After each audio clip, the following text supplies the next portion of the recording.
On va rejoindre Daniel Herrero, mais Aymeric Milan, c'est vrai qu'on a un sacré programme aujourd'hui. J'espère que t'es prêt, Aymeric. Ah bah écoute, toujours chaud. J'ai l'impression que on va pas être d'accord sur tout, mais déjà par exemple avec les propositions des awards, on n'est pas d'accord avec World Rugby déjà ici, donc on verra ça tout à l'heure. Oui, il y aura beaucoup de choses à dire, effectivement. Venez interagir avec nous 0826 300 300. Il y aura un qui je suis ce soir pour remporter un des derniers ballons Gilbert Sud Radio. Et puis tiens, il y aura aussi un livre au cœur de l'Ovalie, le livre de Philippe Spanghero, donc qui est à gagner d'ici 21h. Bonsoir Daniel Herrero, comment ça va Daniel? Amis du soir, bonsoir Alex, bonsoir tous les collègues du grand rendez-vous. Je vous salue bien bas. Daniel, on attaque donc dès demain petite finale, puis samedi la finale. Comment te sens-tu? Épilogue de cette Coupe du Monde 2023 en quelques instants. Qu'est-ce qu'elle te laissera comme goût dans la bouche? Très vite fait, sur le premier tour d'horizon du match de demain soir, la finale, la petite finale, on pourra dire qu'elle est effectivement elle aussi sur la route de l'aboutissement, ou tout au moins de la conclusion, avec une phrase étrange prononcée par les Argentins qui ont dit, me semble-t-il, quelque part dans un réseau, ils souhaitent incontestablement être la première nation latine du monde du rugby. Tu vois, petite impertinence. Et juste à côté, tiens-toi bien, dans un autre réseau, mais quasiment sensiblement du même acabit, les Anglais qui disent il est hors de question qu'une équipe d'Angleterre ne soit pas sur le podium historique des Coupes du Monde de rugby. Bon, ça voudrait dire que ce match pour la troisième place, malgré tout, il a quelques reliefs. Il est a priori pas celui qui nous stimule le plus, mais on va le regarder avec une incontestable attention. Et après, bon, il y a la grande finale. Le goût qu'elle me laisse, j'ai pas fini d'être ronchon, et pourtant je suis quand même engagé vers l'idée que depuis 2007, depuis 2011, depuis 2015, depuis 2019 et donc en 2023, ces deux nations sont sur le trône du monde. Tu vois, la nation de Nouvelle-Zélande, les All Blacks et le Raka, la nation d'Afrique du Sud d'avant et d'après Mandela, elle est encore sur le podium et incontestablement, on peut dire malgré tout que ce sont les deux meilleurs du tournoi. Il y a des petits points, évidemment. Il y a le nôtre, il y a que les Boks, les Springboks, les fameux Springboks, tu vois, sont arrivés quand même avec trois immenses matchs, celui contre l'Irlande qu'ils ont perdu en qualification, évidemment celui contre la France et celui contre l'Angleterre qu'ils ont gagné avec l'aide du miraculeux, tu vois, mais quand même, ce sont les deux meilleures nations du monde du rugby contemporain.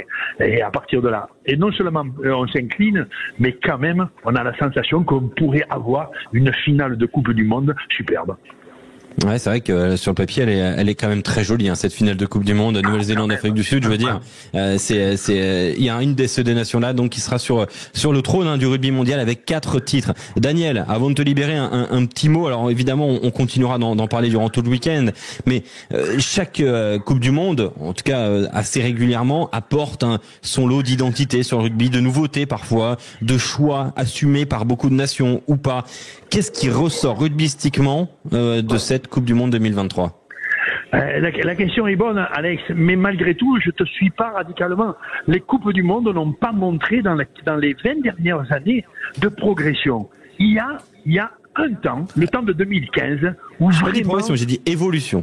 Ouais. Bon, effectivement, il y a des nuances dans les choses. Mais ça semblerait dire que le grand forum qui a lieu tous les 4 ans, le grand forum du monde ovale tous les 4 ans, il est aussi une évaluation de la progression du jeu. Il est aussi une évaluation de la transformation et de l'amélioration, quand même, de la préparation des hommes, des contenus mystiques, et même peut-être de l'évolution des hommes eux-mêmes, des joueurs, quoi, dans le contexte. Bon, honnêtement, là, il n'y a rien de tout ça. Dans les 15 dernières années, il n'y a pas de, on voit des petites touches, tu vois, des petites touches sur la vitesse, quelquefois un peu les Japonais, un peu les Fidjiens. Les grandes nations du monde sont conformes à leur culture et leur histoire. Les 7 ou 8 qui vont batailler pour le titre, n'ont quand même pas en rien, je dirais, apporter une innovation qui semble montrer que la route du demain est ouverte. Non. On est dans la grande tradition. Celle-là de Coupe du Monde, à mes yeux, elle a été plutôt belle grâce à l'engouement populaire considérable, à la joie qu'elle a amenée. Sur les contenus, elle a été bien moyenne, honnêtement, bien moyenne. Elle a été, je dirais, non pas honteusement traditionnelle du rugby, quoi, tu vois, mais elle est quand même dans une incontestable évolution, c'est plus le mot. des choses de la tradition rugbyistique, c'est-à-dire grosso modo la rudesse, la combativité, l'application défensive, presque la régression vers un jeu au pied dominant, tu vois, l'éternel affrontement des agressivités. Si l'équipe qui prend le dessus, elle a quand même physiquement, l'équipe qui maltraite physiquement son adversaire, elle a quand même des chances de gagner. Les constructions nous ont amené, même celles qui construisaient le plus, quoi. Je pense à l'Irlande, tu vois, je pense même quand même aux All Blacks, qui ont un volume de construction de jeu assez élevé, même un peu les nôtres de temps en temps, et pas tout le temps. Oui. Dans les constructions de jeu, honnêtement, on n'a pas vu le de même poindre et le rugby des temps modernes émerger. Mais quand même, en termes de rudesse et de gaillardise, on a vu une assez belle Coupe du Monde. Il se pourrait que demain, ce soit encore dans cette ligne-là. Merci Daniel, à demain du coup sur Sud Radio pour l'avant-match et la rencontre entre l'Angleterre et l'Argentine. Belle soirée Daniel, Daniel Hérault avec nous sur Sud Radio. On va accueillir Alain de Haute-Garonne. Bonsoir Alain. Bonsoir. Comment ça va Alain? Ça va bien, ça va bien. Alain donc de Haute-Garonne, bientôt le retour du top 14 hein, évidemment avec le match Toulouse Union Bordeaux-Bègles le dimanche soir à 21h. On parlait justement avec Daniel et on va introduire les choses avec Aymeric. Dernier week-end donc de Coupe du Monde, retour on va faire un retour sur ce qui il y a eu dans cette édition là. Daniel ne voit pas d'évolution positive hein, dans le jeu de rugby durant cette Coupe du Monde.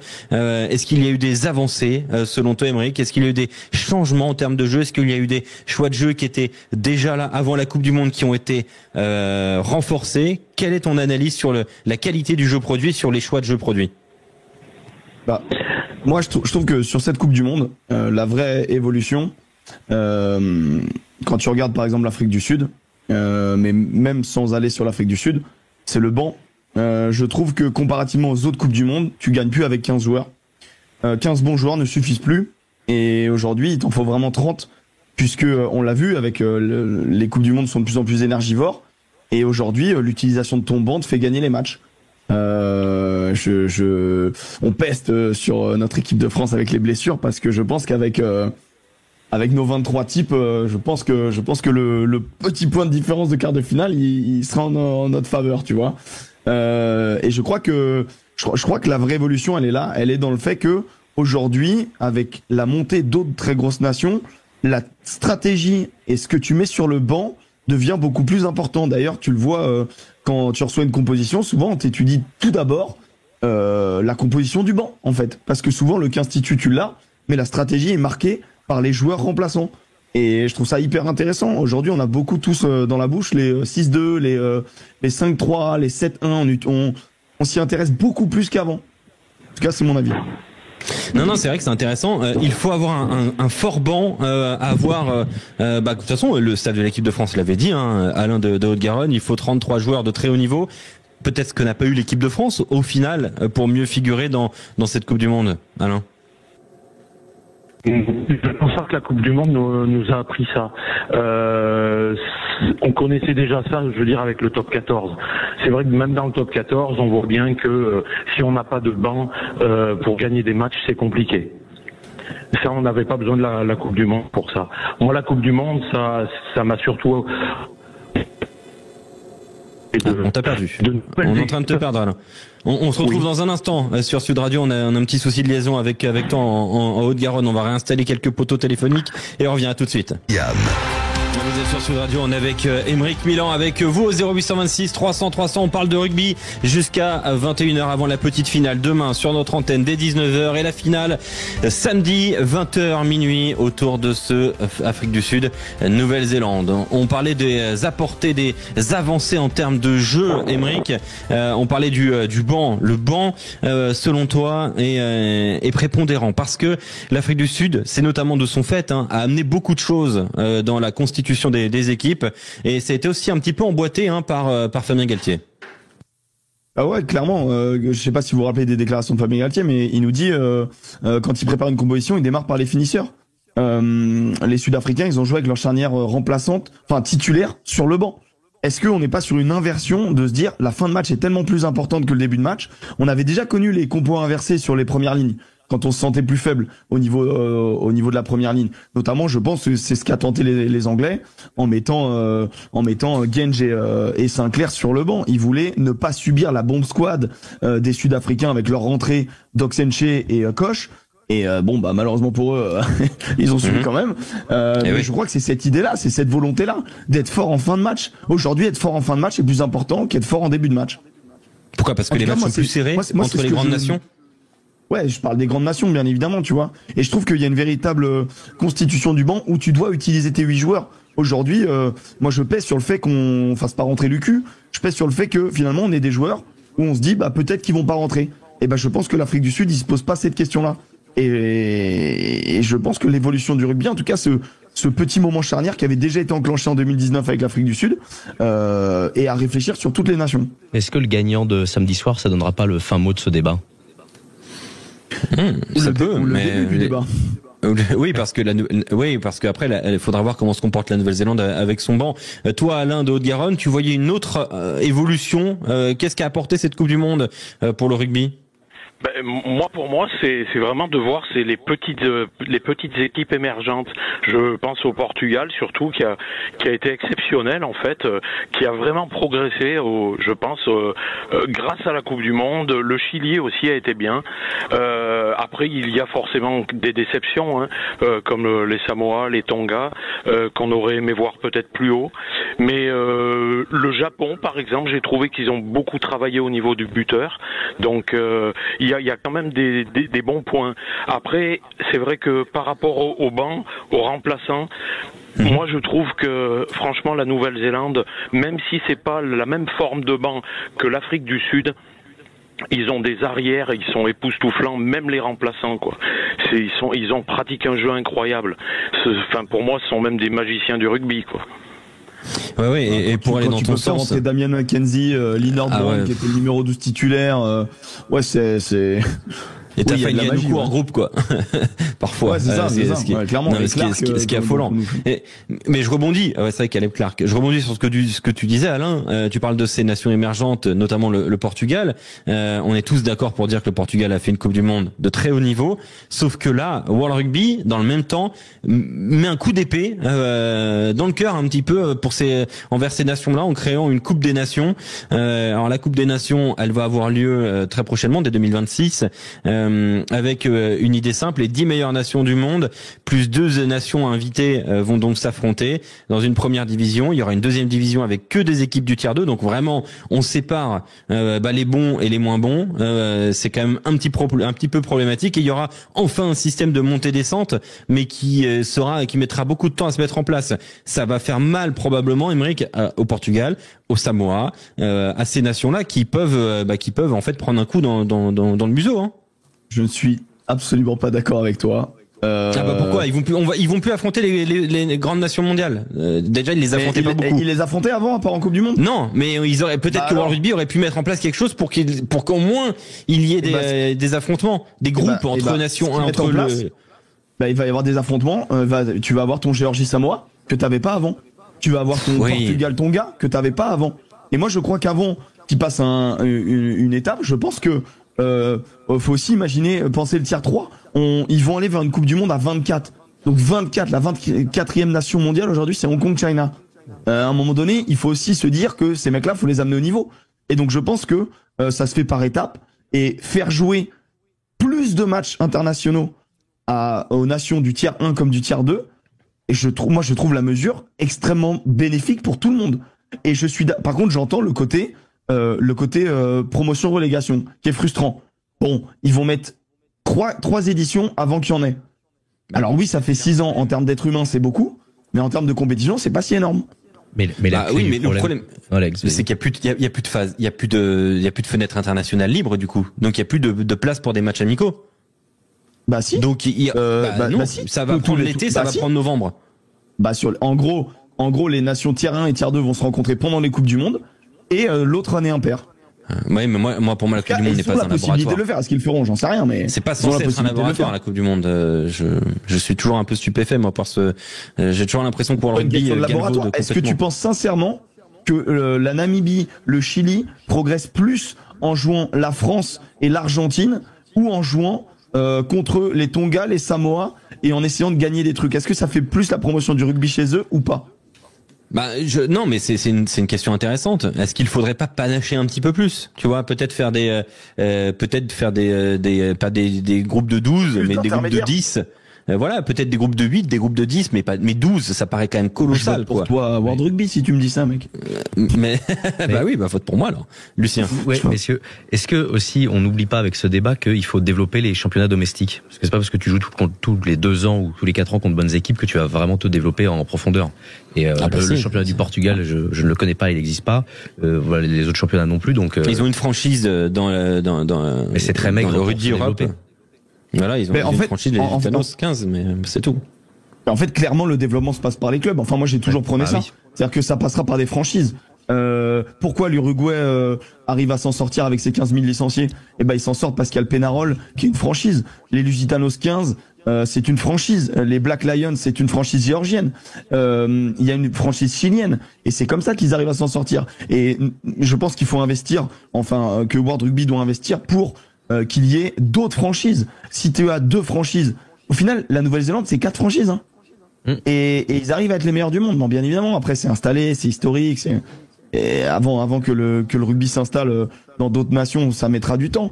Mais en tout cas, oui, je pense que le pain quotidien, c'est ce qui va nous permettre de développer le rugby mondialement, et c'est pas nécessairement cette espèce de rencontre T1, T2, T3, donc tiers 1, tiers 2, tiers 3 qui va faire avancer.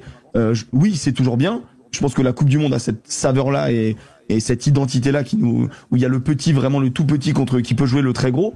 Mais maintenant, le reste du temps, je crois que tu dois jouer quelqu'un de ta valeur ou quelqu'un d'un tout petit peu plus fort que toi pour que tu puisses vraiment le battre. Et un dernier mot sur ce point-là, est-ce que Maxime Sénat, notre réalisateur, qui est très foot aussi, est-ce qu'on peut comparer ça à la Ligue des Nations? Et au final, on était un petit peu tous contre cette Ligue des Nations. Après usage, qu'est-ce qu'on en pense? Complètement, on peut comparer ça à la Ligue des Nations, c'est exactement le même modèle au final. Est-ce qu'on est pour la Ligue des Nations dans le foot ou dans le rugby? Aucun des deux, j'ai envie de vous dire. Ah ouais, moi je trouve que la Ligue des Nations c'est plus intéressant que l'Euro. La Ligue des Nations c'est plus intéressant que l'Euro, pardon. C'est une marque qui est pas installée. La Ligue des Nations c'est plus intéressant que l'Euro. Alors ça, c'est le principe de montée descente dans la Ligue des Nations, c'est très dangereux pour les équipes de la Ligue A en foot en tout cas. Mais excusez-moi, mais un Euro où tout le monde est qualifié en poule. Putain, on est dans l'afterfoot, c'est génial. Voilà, Lucien Gasparac licencié. Voilà. Allez, on revient dans un instant sur Sud Radio. Merci Alain de Haute-Garonne d'avoir été avec nous. On ira du côté de Pau prendre un auditeur. On va parler de la petite finale. Est-ce une aberration l'existence d'une petite finale et entre l'Angleterre et l'Argentine, qui a réussi sa compétition? Les deux? Une des deux nations ou aucune? À tout de suite sur Sud Radio. Moralauto.fr, véhicule neuf ou d'occasion. Moralauto.fr, le choix des marques et des services présente. Sud Radio, au cœur de la mêlée, Alexandre Priam. On est avec Émeric Miller, avec Lucien Gaspard, avec Maxime Sénat et vous au 0826 300 300. On parle de rugby jusqu'à 21h. Avant demain, cette petite finale Argentine-Angleterre. La présence d'une petite finale en Coupe du Monde, est-ce une aberration? Est-ce que vraiment une médaille de bronze, une 3e place mondiale, est reluisante, est intéressante, est passionnante? Petit tour de table. Est-ce une aberration cette petite finale, Lucien Gasparac? Non, c'est pas du tout une aberration. Je trouve ça bien. En plus, ça fait un match en plus avant la finale, ça met dans l'ambiance. Et puis pour la billetterie, c'est très bien. Donc plus il y a de rugby, plus on est content. Émeric. C'est pas une aberration. Je trouve que je suis d'accord avec Lucien. C'est une aberration que ce soit Argentine-Angleterre. C'est juste ça l'aberration. ça, on va en parler. Oui. Est-ce que c'est une aberration cette petite finale, Maxime Sénat? Non, ça fait des points au ranking aussi. Faut le savoir. Oui, c'est vrai. Non, mais c'est vrai. D'accord. Aucune aberration. Hervé de Pau. Bonsoir, Hervé. Oui, bonsoir à tous. Bienvenue sur Sud Radio. Pour parler de rugby. La petite finale, Hervé, c'est une aberration, la présence d'une petite finale en Coupe du Monde? Bon non, il faut quand même départager toutes les équipes et puis les roast beef, ils vont se faire tailler une croupière là. Ah là on y est, ça y est, c'est parfait. Tiens, on attaque le deuxième tour de table immédiatement. Hervé, Angleterre, Argentine. Qui a réussi sa compétition? Qui mérite d'être là? Lucien Gasparac. Qui a réussi sa compétition? L'Angleterre, clairement. L'Angleterre. Hervé, pour toi? L'Argentine, parce que franchement, avoir une équipe d'Argentine à ce niveau-là et à ce stade de la compétition, je dis que c'est super parce que ça ouvre un peu le débat autrement que sur les équipes habituelles. Émeric, Argentine, Angleterre, qui a réussi sa compétition? Soit aucune des deux, soit les deux. Hein. Ton choix. Ouais, je suis désolé. Si je dois choisir, apparemment les Anglais sont très satisfaits de leur équipe. Donc tant mieux pour eux. Forcément, les Anglais ont un peu plus montré vu qu'ils ont battu les Argentins en match d'ouverture. Les Argentins nous ont fait les pires matchs de cette Coupe du Monde. Ils prennent pas une valise en demi-finale. Les Anglais ont réussi leur Coupe du Monde, mais sur quel point ils ont réussi leur Coupe du Monde, les Anglais parce que est-ce que là vraiment tu aurais été anglais, ce que tu n'as absolument pas, Émeric, bien évidemment. J'ai le coq sur le cœur actuellement. Oui, c'est vrai. Vous pouvez le voir sur la chaîne Twitch de Sud Radio. On est en vidéo. Est-ce que si tu étais anglais, tu considérais que ton équipe a réalisé une bonne Coupe du Monde? Non, parce que je trouve qu'ils se sont trompés en demi-finale, qu'ils ont été arrogants et qu'ils ont beaucoup trop parlé. Je pense que quand tu décides de jouer moche, tu dois gagner. Et à partir du moment où tu gagnes pas cette demi-finale, t'es arrivé au maximum de ce que tu devais arriver. En fait, t'es arrivé là où tu devais arriver. Voilà, t'as pas surperformé, t'as juste été au niveau du 15 de la Rose et un niveau très décevant depuis des années. C'est pas un pays où il va passer des vacances, hein. Non. Et puis jamais, hein. A priori, Émeric, il est pas très ami avec les Anglais. Non, mais est-ce que c'est la finale des vilains? L'Angleterre, c'est sympa. Est-ce que c'est la finale des vilains, Hervé de Pau? Est-ce que finalement on a quand même pas deux équipes vilaines, quoi? C'est la finale dans le sens rugbystique. On a les équipes que cette compétition désigne, hein. Mais non, c'est vrai que ça va pas être super, mais espérons qu'ils vont quand même nous faire plaisir avec un joli rugby. On a les équipes qui ont été désignées il y a 2 ans par le tirage au sort aussi. Oui, on paye aussi le prix de ça. Hein. C'est la finale des mâles win. Allez, bonne soirée. C'était bon. Elle est belle. Les Argentins ont une occasion de se venger un peu. Ah bah oui, là c'est un match géopolitique un peu. On sait qu'il y a pas mal d'Argentins qui sont passés par le championnat anglais ou qui sont toujours. On pense à Agustín Crivi qui va donc terminer sa carrière à Carreras notamment. C'est vrai que l'Argentine, quand on regarde d'un peu plus près, Émeric, ils ont une chance de terminer 3e nation mondiale comme en 2007. Mais alors, si on peut comparer le résultat, le parcours, le jeu produit, l'identité, c'est pas du tout la même qu'en 2007. Hein. Non, mais c'est dramatique. Ces équipes n'ont rien à faire là, vraiment. Clairement, en termes de rugby, ce qu'elles ont proposé. Mais les Argentins, je pense qu'ils peuvent être encore plus déçus parce que dans le Rugby Championship, ils avaient proposé quand même des choses. Je trouve qu'ils se trompent dans la composition. Je trouve qu'ils se trompent dans le choix des hommes. Ils se trompent pas spécialement dans la stratégie. Ils appliquent un rugby qui est quand même assez intéressant. Ils ont juste perdu finalement leur essence, quoi. La grinta, je l'ai pas vu du tout de la Coupe du Monde et je ne comprends pas comment ce 8 de devant n'embête pas ces équipes. C'est parce que c'est Michael Cheika l'entraîneur. Ouais. Moi, je trouve qu'ils ont pas, ils ont un rugby qui se pratiquait il y a une dizaine d'années. Je trouve qu'ils ont pas un rugby suffisamment moderne. Non, mais genre là, je te rejoins tout à fait, Hervé, et j'ai même envie de dire qu'en 2007, ils proposaient un rugby plus moderne qu'aujourd'hui, ce qui quand même m'embête beaucoup côté argentin. Il y a pas moyen de mieux faire quand même pour ces nations-là. Alors leur promettre un bon barbecue. Alors les asados en Argentine, on sait que c'est plat typique, hein. C'est let's go. Ils vont manger du roast beef. Ils vont manger du roast beef. Ouais, il y a toujours de la bonne viande là-bas, hein, mais c'est sûr que moi je pense que je suis pas trop d'accord sur le fait qu'il joue à l'ancienne, tu vois, mon Alex, notre auditeur, j'ai perdu son prénom. Hervé. Je suis pas trop d'accord sur le fait que je trouve qu'ils ont évolué quand même. Le fait de jouer dans le Rugby Championship leur permet de se frotter à ce qui te fait de mieux. Ils ont quand même une capacité à déplacer, en tout cas envoyer beaucoup de jeux entre les 15 mètres, à essayer vraiment de déplacer. Et en fait, je pense que c'est limite au détriment de un jeu plus restrictif qu'ils faisaient en 2007 où vraiment ils posaient les mains à chaque fois qu'il y avait un regroupement. Et là, je trouve que c'est ce qui manque. Ils devraient faire, pour réussir, je pense qu'il faut l'alliance des deux. Et il manque cet alliage-là. Moi, j'ai l'impression qu'ils cherchent la passe suivante au lieu de l'avoir déjà dans la tête. C'est mon impression, hein. Et c'est pas assez rapide. Bon, en tout cas, Hervé, supporter de la section ? Moi, supporter de toutes les bonnes équipes. Ah, mais vrai, donc pas oui, la section, bien sûr. Je rigole, bien évidemment. Elle était facile, elle était bien. Et en plus, elle est même pas vraie, parce que la section se joue bien au rugby. Merci beaucoup, Hervé, d'avoir été avec nous. Tiens, on t'offre le livre Au cœur de l'Ovalie de Philippe Spanghero. C'est cadeau, c'est pour toi, ça part dans le Béarn. Oh, ben super, merci, et je vous souhaite une très bonne fin de soirée. Merci beaucoup et reste auditeur à Sud Radio Rugby. On te rappellera pour parler un peu de top 14. Et dès dimanche, ça reprend le top 14. Attention. Oui, effectivement. Ça reprend très fort. Merci. Et on va dans un instant parler de la finale Nouvelle-Zélande-Afrique du Sud. Est-ce que finalement, incontestablement, ce ne sont pas les deux plus grandes nations de l'histoire de ce sport qui vont devoir se départager le titre mondial? C'est la question qu'on peut se poser. Petit tour de table, Lucien Gasparac. Déjà, la qualité de cette finale Nouvelle-Zélande-Afrique du Sud sur le papier, elle est intéressante, j'imagine. Est-ce que là, le trône, le statut de meilleure nation de l'histoire de ce sport se joue au Stade de France, samedi à 21h? Non, parce qu'au vu du jeu qu'ont produit les Sud-Africains, on pourrait pas dire que c'est la plus grande équipe de l'histoire s'ils l'emportent, même si ça leur ferait 4 titres. Donc c'est une très très belle finale, mais je trouve qu'elle est gâchée par ce qu'ont montré les Sud-Africains tout au long de la compétition. Mais quel honteux personnage! Bah allez, c'est parti, le débat est lancé. Parlons vrai. Mais attendez, on parle d'une équipe, si elle est championne du monde, elle a battu les 5 plus grandes nations mondiales. Allez, le top 6. Écosse, France, elle a joué en tout cas. Elle a pas battu l'Irlande, mais bon, elle en était pas loin. Et je trouve qu'au contraire, l'Afrique du Sud qui joue contre l'Écosse, c'est pas le même style de jeu que l'Afrique du Sud qui joue l'Angleterre. On sort d'un quart et d'un demi où il gagne d'un point chichement. Tu reconnaîtras que c'est pas un beau champion s'il gagne samedi. Ah non, je reconnaîtrais que c'est un très très beau champion s'il gagne samedi.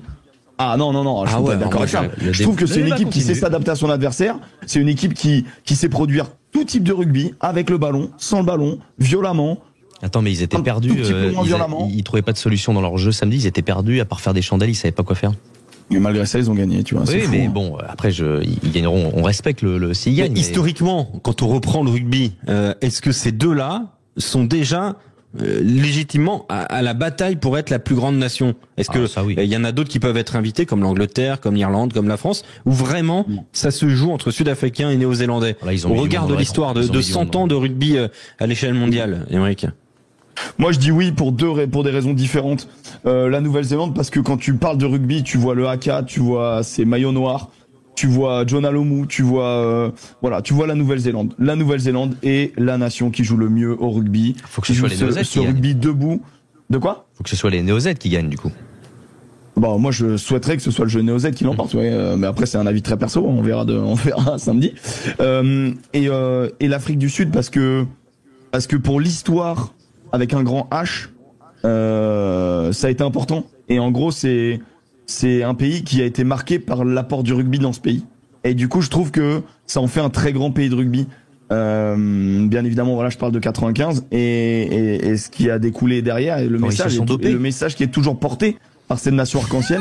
Et du coup, je trouve qu'avec ces deux points qui sont un petit peu différents, un qui est dans le rugby, un qui est loin du rugby, bah ouais, c'est les deux plus grandes nations qui représentent le rugby au monde, ouais. Lucien Gasparac qui nous dit que le rugby a amené le dopage aussi en Afrique du Sud. Ça, c'est terrible, ça. Oh non. Non, mais effectivement, ils ont eu du monde dans le rétro, l'Afrique du Sud et les All Blacks avec ce qu'ils ont fait depuis des années. Mais bon, je souhaite pas que ce soit les Sud-Africains au vu du contenu proposé durant la Coupe du Monde. Oui, bah tiens, on va poser la question à Marc. Bonsoir, Marc. Bonsoir. Marc, de l'île Jourdain dans le Gers, comment ça va? Très bien. Et vous? Bah ça va très bien, écoute. Le débat était tendu, j'ai écouté là. Non. Bah oui, bah tiens, ton avis, Marc. Est-ce qu'on a les deux plus grandes nations de l'histoire de ce sport, hein, l'histoire avec un grand H, comme dit Émeric? Si vous prenez l'historique depuis le début de l'histoire du rugby, peut-être, au moins les Nouvelles-Zélandais, au moins. Ça, c'est sûr. Ensuite, là, je veux revenir sur ce que disait le monsieur, sur la stratégie de la des Sud-Africains. Ils sont restés toujours dans la même stratégie, c'est-à-dire qu'ils ont leur jeu qui bouge pas, après ça gagne, mais ils sont fidèles à leur stratégie. Après, en ce qui concerne la Nouvelle-Zélande, ils sont capables quand même, au niveau de l'alternance, de faire autre chose, de proposer autre chose dans l'alternance. Après, qui sait quelle est la bonne stratégie, voilà, on la verra samedi. Mais en ce qui concerne la Nouvelle-Zélande, ils sont capables de s'adapter et d'être au niveau stratégique, d'être dans l'alternance plus que la Nouvelle-Zélande. Marc, je remue un peu le couteau. Marc, je remue un peu le couteau. Une de ces deux nations-là aura 4 Coupes du Monde dans la besace. Nous sommes toujours à 0, on rappelle l'équipe de France, puisqu'il y a une seule nation du Nord qui a gagné une Coupe du Monde, c'est l'Angleterre en 2003. C'est un peu vertigineux quand même. On a 4 Coupes du Monde de retard là quand même. Hein. Oui, tout à fait. Mais pourquoi cette année encore on la loupe? Parce que c'est la maîtrise, l'expérience. Ils ont l'expérience qui nous a fait défaut encore, même si bon, on peut parler d'arbitrage, on peut en 95, on peut parler aussi de l'arbitrage, des conditions météo. Mais bon, il y a encore, on perd. Moi, je suis persuadé qu'on perd encore ce match sur la maîtrise et l'expérience de mecs qui ont déjà gagné 3 coupes du monde. On le perd un peu là quand même. Je pense, je sais pas ce que vous en pensez, mais moi c'est mon avis quoi. Est-ce que tu parles notamment d'un déclic possible? Comment? Tant qu'on n'a pas gagné une Coupe du Monde, on n'aura pas ce déclic-là. On ne sait pas comment on l'a gagné, puisqu'on l'a perdu 3 fois en finale cette Coupe du Monde. C'est un peu ça, tout à fait. Il y a un côté un petit peu déclic. Si on change pas trop le groupe, la prochaine, bon, ils sont jeunes. Si on arrive à jouer avec des mecs plus d'expérience, peut-être après, bon, en 4 ans, il s'en passe des choses. On a vu l'Angleterre, on a vu, il s'en passe beaucoup des choses. Voilà. Mais bon, bien sûr, moi j'ai pris un gros coup sur la tête aussi parce que je pensais moi-même que c'était la bonne année, mais bon, preuve que non. Est-ce que c'est réellement un manque d'expérience ou c'est un manque de vice qui manque à l'équipe de France? Oui, mais ça fait le vice fait partie de l'expérience. Déjà le rapport avec l'arbitre. Déjà il a été favorable aux Sud-Africains. Ils lui ont mis une pression, même si Dupont a essayé sur les rucks, il lui disait tout ça. Mais vous avez vu Farrell contre, bon, ça n'a pas porté ses fruits, mais la pression qu'il a mis à l'arbitre toute la partie, ça, on a du mal à le faire. Comme ça lui a coûté 3 points. Oui, mais ça, il regagne sur autre chose après. C'est pareil. Il travaille pour la suite, pour le money time. Mais c'est vrai qu'Antoine Dupont n'a pas encore ça. Regardez Ramos sur la transaction quand on se fait contrer. Il ne dit strictement, personne ne vient dire quelque chose à l'arbitre. Oui, il accuse le coup, en fait. Il ne conteste même pas ce qui vient de se passer, il accuse le coup. Le capitaine et Ramos, il doit vite aller vers l'arbitre, demander la vidéo, au moins mettre la pression. Personne ne dit rien. C'est l'expérience. Marc, on parlait de nos préférences. On est un peu tous d'accord autour de la table qu'on préférerait voir le jeu néo-zélandais qu'on estime un peu plus élaboré, plus intéressant aussi à regarder, à jouer, gagner cette Coupe du Monde. Écoutez l'avis de Jacques Delmas, il était hier l'invité de Sud Radio au cœur de la mêlée avec François Trio. Pour moi, dans le rugby que j'aime et que je défends, même si j'ai beaucoup de respect pour les Sudaf, pour leur rudesse, pour leur capacité au combat, à faire mal aux gens, j'ai une petite mon cœur il rave pour les Blacks, quoi, parce que ils ont c'est un rugby fait aussi d'intuition et qui est moins programmé que celui des Bocs, quoi. On le sait, mais c'est 2 philosophies différentes. Ouais, c'est vrai qu'il y a 2 philosophies très différentes. Le petit mot de la fin là-dessus. J'étais en train de vous dire tout à l'heure, hein, ils ont une stratégie, les Bocs, et comme il disait les Blacks sont incapables de faire plus d'alternance, de jouer devant, derrière, d'alterner avant 3 quarts, beaucoup plus facilement. Alors, mais bon, il y aura les conditions qui joueront aussi, mais bon, moi, j'ai mon cœur qui est Black aussi, et moi, je vois pas comment, à moins qu'ils les détruisent devant, mais comment ils peuvent gagner. Je pense pas que exactement comme ça. Voilà. comme ils l'ont fait contre les Français, oui, mais de l'autre côté, quand même, il y a plus d'expérience aussi que nous chez les Blacks. Quand même. Merci Marc d'avoir été avec nous sur Sud Radio. Toujours un plaisir de recevoir des amoureux de rugby. Et l'Île Jourdain, tiens, ça joue un peu ce week-end l'Île Jourdain ou pas? Non, c'est repos. Repos ce week-end. Bon. Oui, on a fini le dernier bloc dimanche dernier. Le deuxième bloc plutôt. Et comment ça s'est passé? Bon, on était à Lavore, on gagne à Lavore. Voilà. Oh, Belle victoire, très belle victoire dans le Tarn. Ouais. On a gagné 3 fois à l'extérieur là. On est deuxième de poule. Bon, tout va bien. Tout va bien dans le Gers, donc pour Marc. Merci Marc d'avoir été avec nous sur Sud Radio. Non, c'est moi qui vous remercie, ça fait plaisir. Toujours prêt à discuter rugby. Eh ben, on vous rappellera alors, Marc, avec grand plaisir. On va parler un petit peu des awards avec Émeric, avec Maxime, avec Lucien Gasparac, les awards World Rugby qui ont été annoncés avec des nommés, 4 joueurs nommés pour le joueur de l'année. On y reviendra dans un instant, mais attaquons d'abord, par le coach de l'année. 4 coachs ont été nommés. Pas de Fabien Galtier, c'est quand même à noter. 4 coachs nommés: Andy Farrell, Ian Foster, Simon Raiwaloui, le sélectionneur des Fidji, et Jacques Nienaber, le sous-sélectionneur de l'Afrique du Sud. Émeric Milan, pour qui va ton vote? Je vais pour Farrell, puisqu'il faut pas oublier que c'est sur l'année. Donc l'Irlande. L'Irlande, puisque ils produisent quand même un jeu qui est incroyable, et même si ce quart de finale, c'est un peu comme nous, tu vois, ça se joue vraiment sur des détails. Je trouve que cette équipe d'Irlande s'est peut-être trompée dans sa gestion du groupe, mais s'est jamais trompée dans le rugby qu'elle a proposé. Je trouve que en comparaison avec les autres, moi je le donnerais à Farrell, parce que cette équipe d'Irlande, elle sait faire beaucoup de choses. Et ce qu'elle a mis en place, c'est une beauté de rugby. Donc voilà, moi j'apprécie ça, j'apprécie un jeu que j'apprécie, et je trouve qu'il mériterait, mais bien évidemment je pense que le titre ira au vainqueur de la Coupe du Monde. Lucien Gasparac. Pareil, je vais pas paraphraser Émeric, mais Andy Farrell aussi, pour ce qu'il a fait sur l'année, le niveau de jeu à laquelle il a amené l'Irlande. Voilà. Bon, non, mais attendez, Ian Foster et Jacques Nienaber, ils jouent au ping-pong ou quoi? Dans Jacques Nienaber, Jacques Nienaber déjà, c'est pas le coach. Ouais, faudrait mettre Erasmus, hein. T'as vu les images de TF1 samedi soir. Oui. Et Ian Foster, il sort d'une année très difficile, Ian Foster. Ouais, mais il a une année très difficile, mais t'as vu où il amène son équipe, quoi, non, mais on sera de toute façon très influencé le samedi soir une fois qu'on aura le gagnant. Mais Maxime Sana. Moi, je vais voter pour Ian Foster. Parce qu'il a su amener son équipe de Nouvelle-Zélande bien physiquement et dans la stratégie aussi pour les phases finales de la Coupe du Monde. Peut-être qu'il a utilisé aussi cette année. Oui, parce qu'on compense aussi un staff, hein. Exactement. Et le staff physique a fait un travail extraordinaire en août, hein. Ils étaient au rendez-vous des phases finales de la Coupe du Monde, et peut-être que toute cette année a été dirigée vers ça. Il y avait Tana Giroud. Oui, parce que quand tu vois quand ils se font ouvrir en 12 là par les Sud-Africains à Twickenham, on le sait maintenant qu'ils étaient en pleine préparation. Même le match d'ouverture. Physique, ouais, mais même en match d'ouverture, ils étaient pas prêts du tout. C'est quand même ça peut rentrer en ligne de compte, ça, Émeric, ou pas? Ah bah ça va être complètement motivant, cette énorme branlée juste avant la Coupe du Monde, bien évidemment.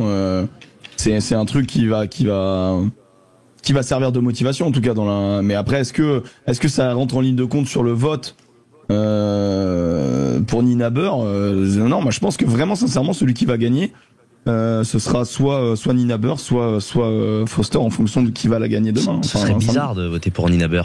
J'ai l'impression de voter pour un mannequin, en fait. Après, en vrai, Nienaber, c'est un super assistant et il est très fort, mais c'est vrai que il a pris une telle place. Qui prendra la direction d'ailleurs du Leinster ensuite. Hein. Il a pris une telle place. C'est comme Josh Smith, l'arrivée de Josh Smith, chez les All Blacks, on voit l'avant, on voit l'après. Hein. Honnêtement, totalement. Je pense qu'il est très important, mais c'est un homme de l'ombre. Mais en même temps, c'est un staff. Hein. Là, on va féliciter un homme, mais c'est un staff. Hein. Ouais, c'est tout un staff. Non, mais t'as bien raison de le signaler. Et d'ailleurs, sur le sondage, sur Sud Radio Rugby, sur la chaîne, sur la page Twitter, vous êtes beaucoup à voter pour Andy Farrell. Plus de 40% pour l'instant, c'est lui, donc le sélectionneur de l'Irlande. Pour les révélations, moi, j'aurais voté pour Patrice Lagisquet, si je peux me permettre. Mais oui, qui a fait un énorme travail avec le Portugal, et un coucou à David Gérard aussi, qui est venu le rejoindre avant cette Coupe du Monde. Pour les révélations, sincèrement. Non, mais c'est vrai.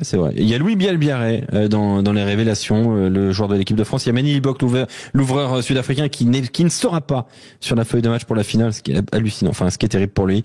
Il y a Mark Telea, l'ailier néo-zélandais. Il y a Tamaiti Williams, le néo-zélandais, 2 néo-zélandais d'ailleurs dans ces révélations. Pour qui va votre vote, très rapidement, Émeric? Manny Libok. Est-ce qu'il faut que je développe? Pourquoi Manny Libok? Rapidement, oui, c'est intéressant. Pourquoi Manny Libok? Je vais sur Manny Libok, même si puisque à lui seul, il offre d'autres options de jeu à l'Afrique du Sud, et je trouve que même chez les Stormers, tu vois, ça reste un un disque qui correspond totalement au jeu sud-africain. Et je trouve que techniquement il est incroyable. Et en fait le problème c'est qu'on va retenir que son résultat face au Perche. Mais en fait moi je m'en fous, tu vois. Genre en vrai, moi je regarde le joueur en tant que 10 sur le terrain. La responsabilité qu'on lui donne en plus ne doit pas impacter notre vote sur... parce que lui au moins il y va, tu vois. Il y va, il a 70%, ok, bah il y va. Mais en tout cas dans le jeu, je trouve qu'il est magique. Il est capable d'attaquer les lignes. Il peut varier, il peut faire jouer autour de lui, il peut attaquer. Alors c'est pas un excellent défenseur comme souvent, mais voilà. Sinon j'aurais mis Marc Téléa. Marc Téléa ou Mani Libock. Moi je vais sur Marc Téléa. Tiens, l'ailier néo-zélandais. Lucien Gasparak. Je peux pas ne pas voter pour Marc Téléa. Vraiment, il m'a trop impressionné pour qu'il n'ait pas mon vote. Il est arrivé avec quasiment qu'une sélection pour les All Blacks. Hein. Un petit mot, Max, sur ce show-là. Moi, par pur chauvinisme, je vais dire Louis Bielbiarré. Ouais, par girondisme. Oui, girondisme, j'ai envie de dire. Mais tu sais que moi ça me dérange qu'il y soit, parce que je trouve qu'il a fait, enfin tu sais, il a fait 3 matchs, tu sais, il a pas fait le 6 Nations et tout, il a fait 3 matchs quoi. Enfin je trouve ça fou en fait qu'il y soit. Non mais il fallait un Français. Tu le sens bien. Aussi c'est étonnant qu'il y soit parce qu'il a quand même 26 ans. Pour une révélation. Non mais on parle de révélation. Bah oui, parce qu'il avait que 4 sélections. Téléa en vrai, il a une énorme saison. Hein. Il débarque un peu de nulle part. Oui, non, c'est exactement ça. Pour le meilleur joueur, le joueur de rugby de l'année, 4 propositions. Bundy Aki, le 3/4 centre irlandais, Antoine Dupont, le demi-mêlée français capitaine, et Bennett Zebet, le 2e ligne sud-africain, ou Hardy Savea, le 3e ligne centre de la Nouvelle-Zélande. Très rapidement, le tour de table sont développés. Émeric Milan, ton vote va à qui? Hardy Savea, très largement. Très largement Hardy Savea, je te rejoins très largement Hardy Savea aussi. Lucien Gasparak. Mon vote va à qui? À Bundy Aki. Voilà. D'accord. Il a fait 4 matchs d'une Coupe du Monde. Ouais, mais et le meilleur joueur de l'année. On rentre dans le débat du coup, mais moi j'ai trop aimé sa Coupe du Monde. J'ai vraiment, il m'a trop impressionné. J'ai pris beaucoup trop de plaisir à le regarder. Donc et même pendant le tournoi, j'ai beaucoup aimé. Donc. Lucien, si je t'invite au restaurant, écoute, je te fais manger des trucs dégoûtants en entrée, nul en plat, mais par contre je te fais un dessert succulent. Non mais. Non, mais effectivement. Moi je vais choisir Antoine Dupont parce que c'est un Survivor. Tout ça. Oui, pour le côté Survivor, mais ouais. Moi, je le dis sincèrement, Antoine Dupont, dans cette liste-là, je ne comprends pas. Voilà, et tout comme je ne comprends pas Bennett Zebet d'ailleurs aussi. Hein. Pour moi, il y a 2 intrus. Même si vous savez, joueur de l'année qui est pas un Greg Aldrit, on est d'accord que c'est un peu bizarre, non? Non, c'est bizarre. Oui. Ouais, c'est très bizarre. C'est effectivement très très bizarre. Voilà donc pour les awards dans un instant sur Sud Radio. C'est le qui je suis pour remporter le ballon. Gilbert Sud Radio. À tout de suite. Sud Radio, au cœur de la mêlée, Alexandre Priam. Avec Émeric Milan, avec Lucien Gasparak, avec Maxime Siena. Dans un instant, le qui je suis, il va falloir se battre, découvrir, comprendre les indices de Lucien Gasparak pour remporter le ballon Gilbert Sud Radio. Il y aura 2 participants. Mais d'abord, jingle. Sud Radio, au cœur de la mêlée. Alors, puisqu'on se connaît pas, présentez-vous. Présentez-vous. Les gars, qui je suis? C'est moi!